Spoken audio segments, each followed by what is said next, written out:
السلام علیکم۔ آپ صلی اللہ علیہ وسلم نے فرمایا، ایک ایسا گناہ جس سے 80 سال کی نیکیاں ضائع ہو جاتی ہیں، اس کے لیے دوزخ میں ایک کنواں تیار کیا جاتا ہے۔ مکمل تفصیلات جاننے کے لیے ویڈیو کو آخر تک ضرور دیکھیے گا۔ زمین کب روتی ہے؟ اللہ تعالیٰ نے زمین و آسمان میں باشمول جن و انس جو کچھ بھی پیدا کیا ہے، ہر چیز کو قوت سماعت اور قوت گویائی عطا فرمائی ہے۔ ہر چیز اپنی اپنی زبان میں اللہ تعالیٰ کے ذکر میں مصروف ہے۔ ایسی تمام چیزیں جو اللہ تعالیٰ نے پیدا کی ہیں، جب ان کو کوئی چیز عطا کرتا ہے تو وہ اس پر شکر بھی ادا کرتی ہیں، اور جب ان کو کوئی تکلیف پہنچتی ہے تو وہ اس کا اظہار بھی کرتی ہیں۔ لیکن یہ اور بات ہے کہ اللہ تعالیٰ نے ایسی آوازوں کو جن و انس سے پوشیدہ رکھا ہے۔ دھرتی یعنی زمین کو ہی لے لیجئے، زمین بولتی بھی ہے، سنتی بھی ہے، خوشی غمی کو محسوس بھی کرتی ہے اور اس کا اظہار بھی کرتی ہے۔ نبی کریم صلی اللہ علیہ وسلم نے فرمایا، دو موقع ایسے ہیں کہ جن پر زمین روتی ہے۔ پہلا موقع یہ ہے کہ جب ناحق کسی کا خون بہایا جاتا ہے، مقتول کے خون کا قطرہ زمین پر گرتے ہی زمین پکارتی ہے، الہی مجھے اجازت دے تاکہ میں قاتل کو ابھی نکل جاؤں، اور آواز آتی ہے، ذرا صبر کر، یہ تیرے اندر ہی آئے گا۔ دوسرا موقع یہ ہے کہ جب زانی زنا کا ارتکاب کرنے کے بعد غسل کرتا ہے تو پانی کا پہلا قطرہ جب زمین پر گرتا ہے تو زمین زاروں قطار روتی ہوئی کہتی ہے، الہی مجھے اجازت دے تاکہ اسے میں نگل لوں۔ آواز آتی ہے، تھوڑی دیر صبر کر، یہ تیرے پاس ہی آئے گا۔ زناکاری ایک بدترین لعنت، ذلت اور پستی کی علامت بے ایمان فعل ہے۔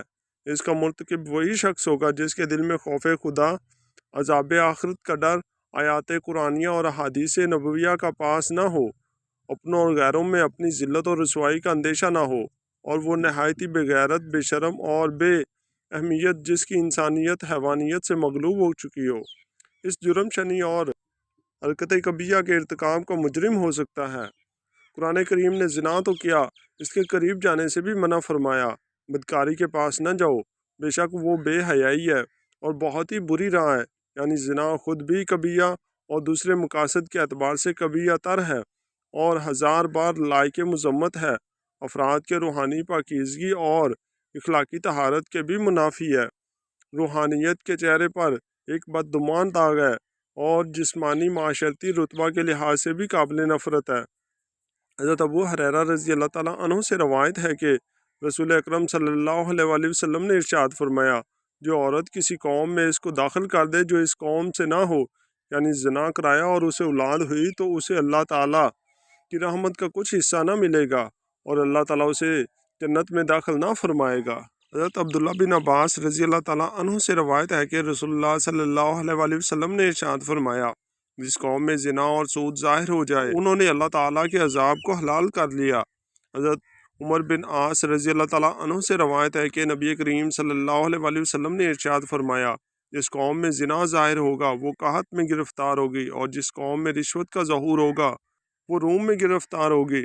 حضرت بریدہ رضی اللہ تعالیٰ عنہ سے روایت ہے کہ رسول اللہ صلی اللہ علیہ وسلم نے فرمایا، ساتوں آسمان اور ساتوں زمینیں بوڑھے زانی پر لعنت کرتی ہیں، زانیوں کی شرمگاہ کی بدبو جہنم والوں کو ایذا دے گی۔ نبی کریم صلی اللہ علیہ وسلم نے فرمایا، زنا سے 6 باتیں ظہور پذیر ہوتی ہیں، 3 دنیا میں، 3 آخرت میں۔ دنیا میں زانی کا چہرہ سیاہ ہو جائے گا، اس کے لیے اس کے رزق میں تنگی آئے گی اور عمر سے برکت نکل جائے گی۔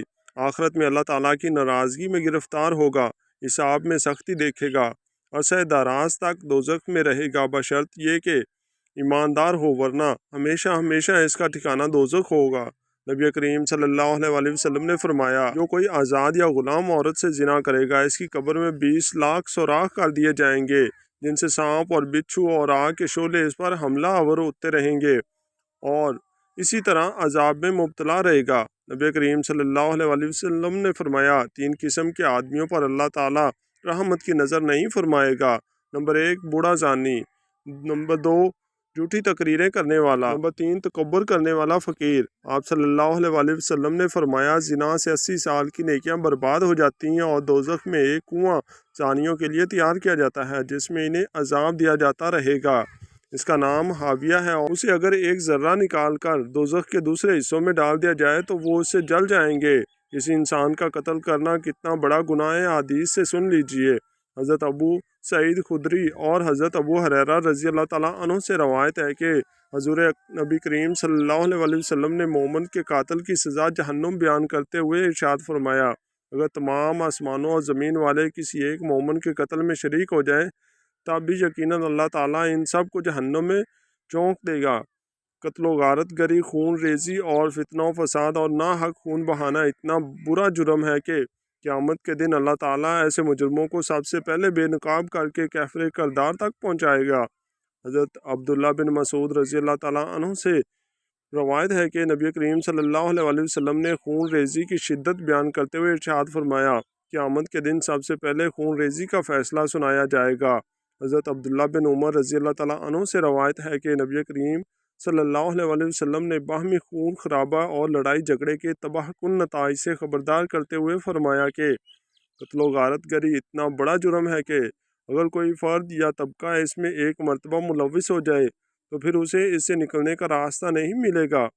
حضرت انس رضی اللہ تعالیٰ عنہ سے روایت ہے کہ آپ صلی اللہ علیہ وسلم نے فرمایا، بڑے کبیرہ گناہوں میں سے ایک کسی جان کو ناحق قتل کرنا ہے۔ کسی مسلمان کو ناحق قتل کرنے والا قیامت کے دن بڑے خسارے کا شکار ہوگا۔ حضرت ابو ہریرہ رضی اللہ تعالیٰ عنہ سے روایت ہے کہ نبی کریم صلی اللہ علیہ وسلم نے ارشاد فرمایا، اگر زمین و آسمان والے کسی مسلمان کے قتل پر جمع ہو جائیں تو اللہ تعالیٰ سب کو اوندھے منہ جہنم میں ڈال دے گا۔ اللہ تعالیٰ ہمیں نیک اعمال کرنے کی توفیق عطا فرمائے اور ہمارا خاتمہ ایمان پر فرمائے، آمین۔ کامنٹس باکس میں ایک بار آمین ضرور ٹائپ کیجیے۔